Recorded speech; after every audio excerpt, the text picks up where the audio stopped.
Hello, dear fellow Africans. Here's your friend Roger. I'm going to present you my research about government systems in Africa. And let's see the next page, what I have. We have a government system research which is going to cover different government systems in Africa and the strength and the weakness of the different systems and solutions to the challenge of the governments are facing in the regions. System and government, we're gonna incorporate this basic citizen participation so that we can understand more about system of the government. We have two types of system of government in Africa, which is the one autocratic system, allegoric system, and democratic system. In the first one, we have no citizen participation, which means that the National Assembly is the one who has right to choose the president. And the second one, allegoric system, we have very little participation of the public or the citizens. And the third one, democratic system, which is the strongest one, a lot of citizen participation. Let's jump to the next one. Parliamentary and presidential democracy system. These two systems, they are in general in most of the countries in Africa. Let's see. The parliamentary system is when the leader is chosen by the legislature, is chosen by the National Assembly. And we have also the presidential system. The presidential system, the leader is elected by the citizens. It's where the citizens, they have power towards the government. They can influence, choose their president. And in a parliamentary system, the leader is part of the legislature.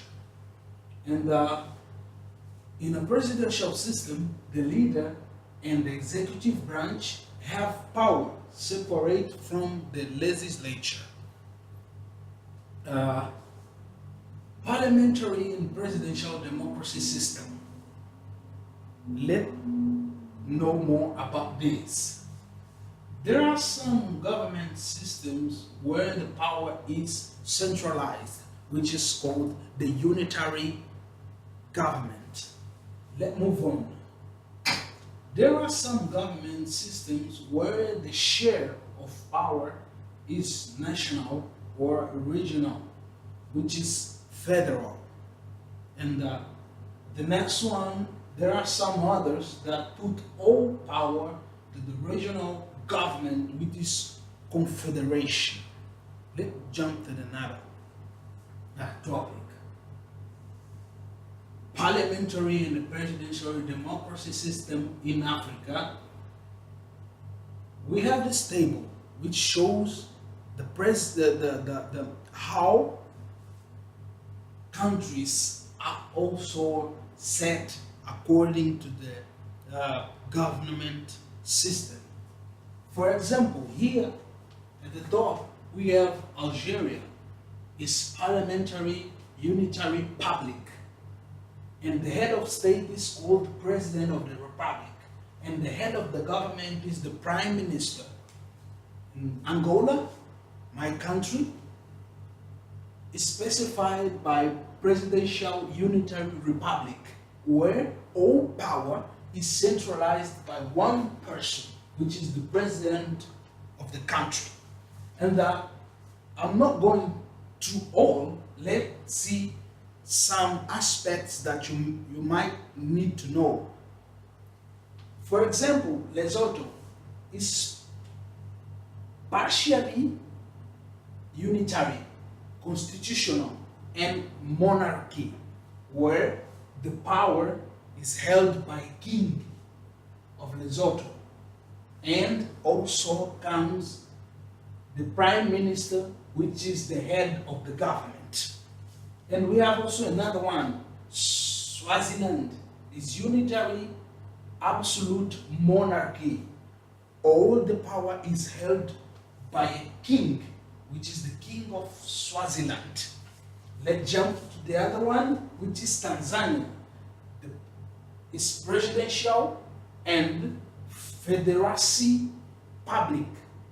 republic, where the head of the state is the president of Tanzania and the head of the government is the prime minister of Tanzania. Let's jump to the next topic.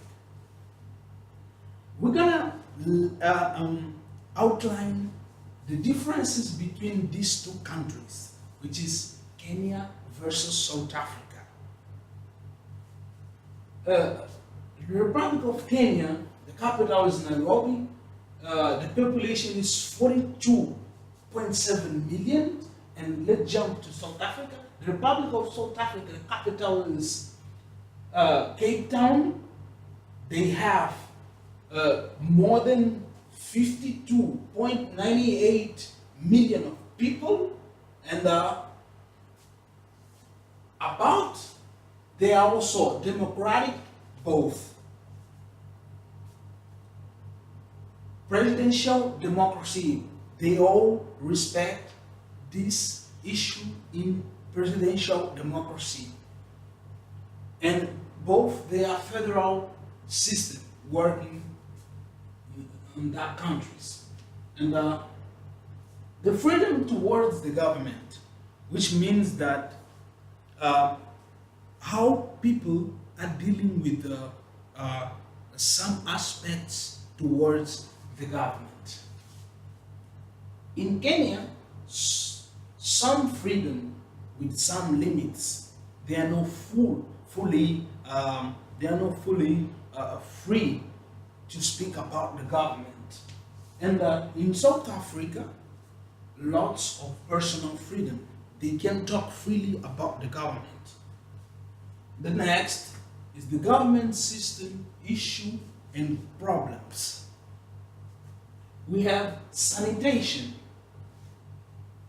In 18 countries in sub-Saharan Africa, less than quarter of the population uses and improved sanitation facilities.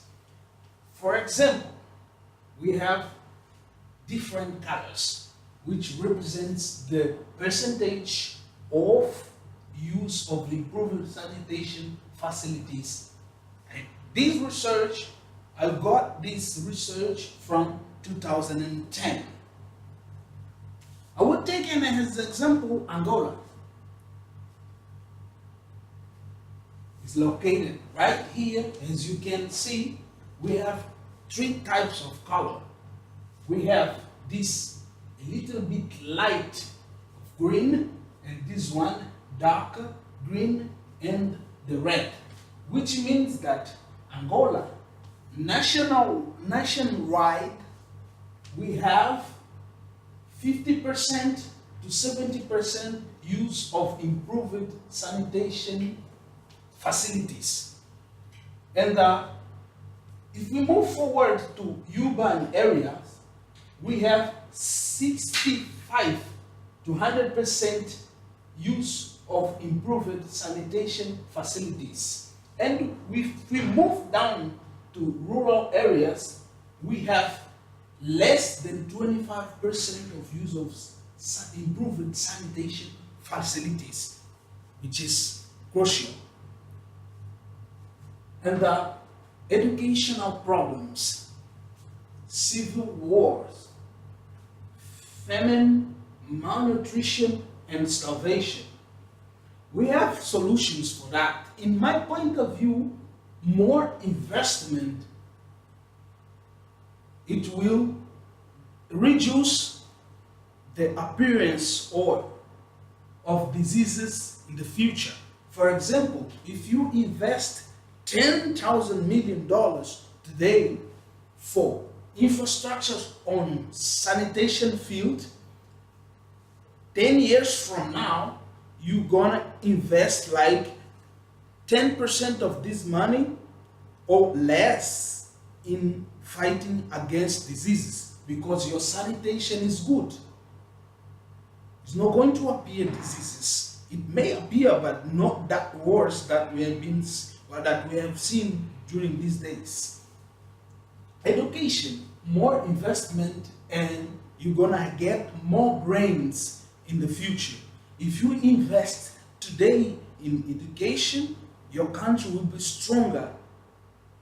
Your labor cost will be profitable for the country. You're going to have more brains in the country. Civil war. To fight against civil war, we need to invest in peacekeeping programs and raise new leaders. For example, former presidents, they need to create organizations of peacekeeping or raising leaders, leadership creation, taking these young people and raise them as new leaders. For feminine malnutrition and starvation, in the country, we can create sustainable reserves, investing in industrial ways. We can create an industry stronger in Africa to support in case of drought, if the country is affected by natural problems such as a lot of rains, we can go to our reserves and supply food for those who are affected. And solutions to the challenges: open and free election, freedom of media. Some countries, while they are running for the elections, they close Facebook, they close other type of media so that it may not affect the results for their campaigns. The third one is smooth transition from the government to government.